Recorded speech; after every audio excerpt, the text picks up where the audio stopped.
There is a moment. It does not happen at a specific age. It does not arrive with a warning or a ceremony or any of the markers we associate with important things. It arrives quietly, often in the middle of something ordinary, a conversation that goes slightly wrong, a decision you make and then immediately second guess, a pattern you notice in yourself that you have noticed before and wished you hadn't. And in that moment, something becomes visible that was always there, but that you were not, until now, ready to see. The voice in your head that tells you who you are, what you are capable of, what you deserve, what is possible for someone like you, is not your voice. It belongs to someone else. It was given to you before you were old enough to evaluate it, before you had the language or the experience or the perspective to look at it and say, is this true? Or is this simply what I was told? That moment of seeing, the moment you realize that the story you have been living inside was written by someone else, is one of the most disorienting and one of the most important experiences available to a human being. This is what I want to write about today, not with anger toward the people who gave you the story, not with the easy comfort of simply saying, it wasn't your fault, but with the kind of honesty that actually changes something. Parents do not, in most cases, harm their children deliberately. This is important to say first because what follows could easily be read as accusation. It is not. The parent who told you that you were not creative was, in almost every case, simply telling you what they believed. And what they believed was built from what they were told. And what they were told was built from what the person before them believed. The wound is rarely malicious. The wound is inherited, passed from one generation to the next with the same unconscious certainty as eye color or the way a family laughs. You received a belief about yourself. It arrived wearing the authority of the people who fed you, who held you when you were sick, who represented, for the first years of your life, the entire world. And because it came from them, because it came wrapped in love, even when the love was imperfect, even when the love came with conditions, even when the love was more about their fear than your flourishing, you believed it. Of course you believed it. You were a child. Children believe what the people they love tell them. That is not weakness. That is how children are supposed to work. The problem is not that you believed it then. The problem is that you are still believing it now. At 25, at 35, at 50, still making decisions from the interior of a story that was written about you by someone who was also afraid, also limited, also trying to navigate a world that had handed them their own inherited wounds to carry and sometimes to pass on. Let me be specific, because vague talk about inherited wounds is easy to nod at and forget. The parent who said, "You are not good with numbers," you heard, "I am not good with numbers," and you arranged your life around that belief. You avoided the things that required numbers. You found other ways. And every time something numerical came up, even in small, ordinary situations, the belief activated,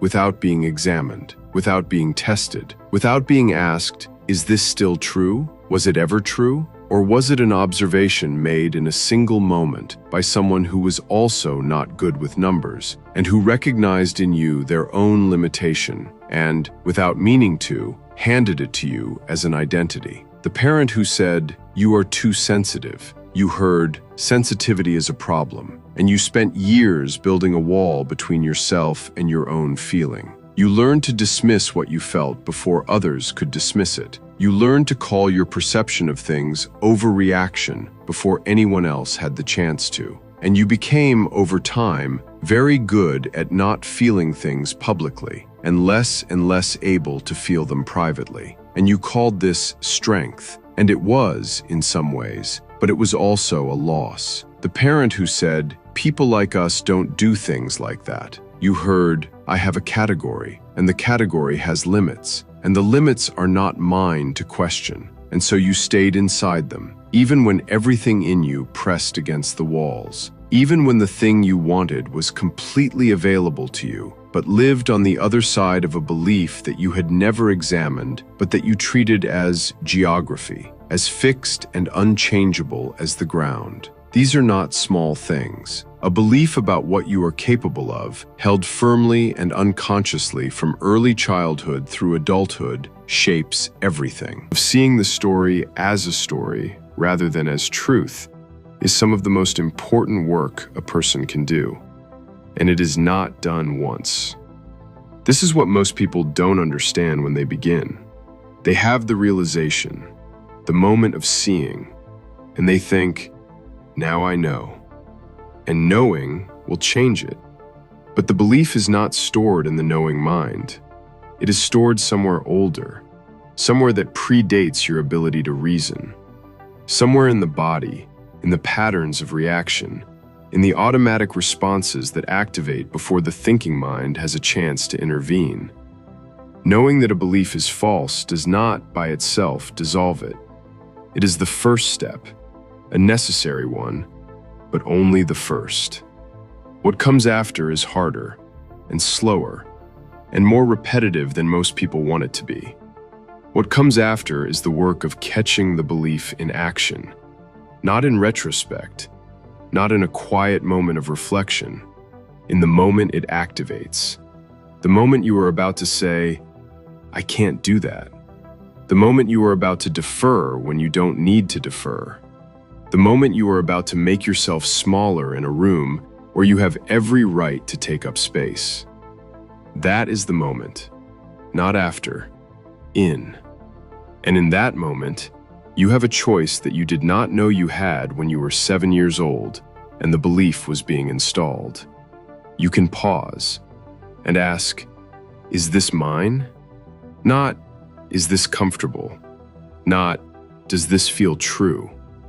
Both of those will often say yes, because the belief has had decades to become indistinguishable from the self. But, is this mine? Did I arrive at this through experience and reflection? Or was it handed to me by someone who was also handed it by someone who came before? And if it was handed to you, you are allowed to put it down.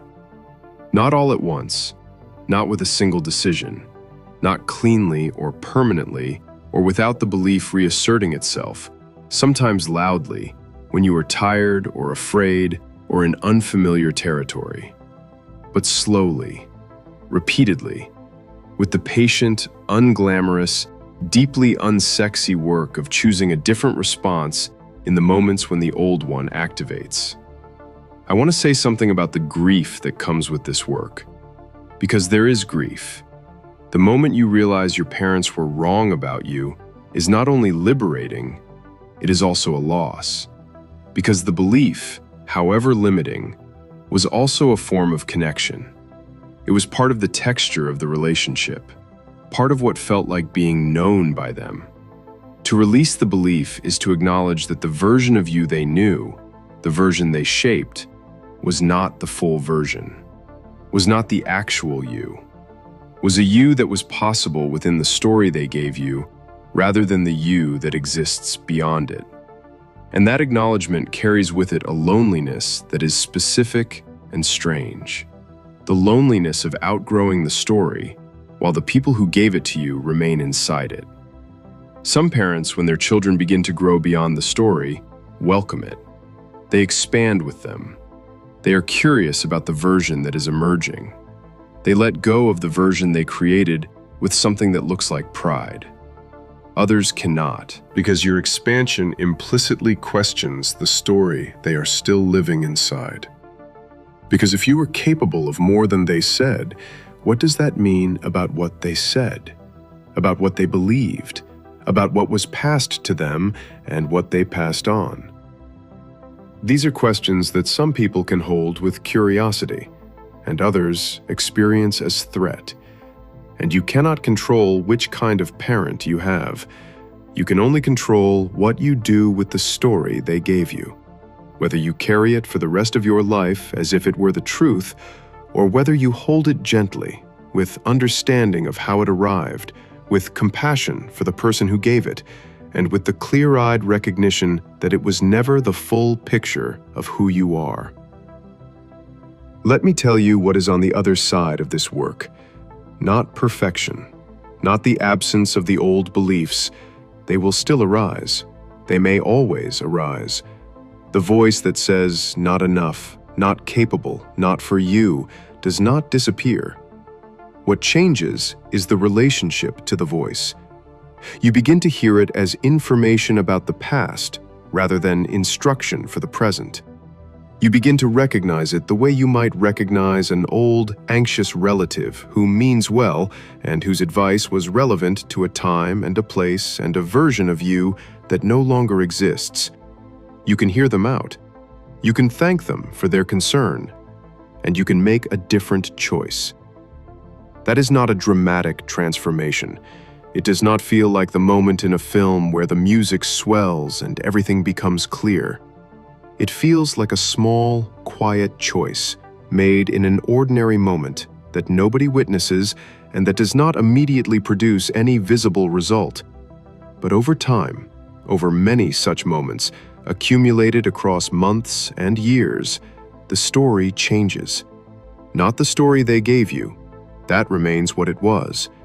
The story you are living inside, the one you are writing now, the one that is built from the choices you make in the moments when the old voice speaks and you choose, quietly and without fanfare, to do something different. That story is yours. It always was. Even when the other story was so loud you could not hear it. Even when the belief was so complete you could not see around it. Even then, underneath all of it, there was something that knew, something that has always known, that the version of you that other people's fear could imagine was never the limit. It was only the beginning of what was possible.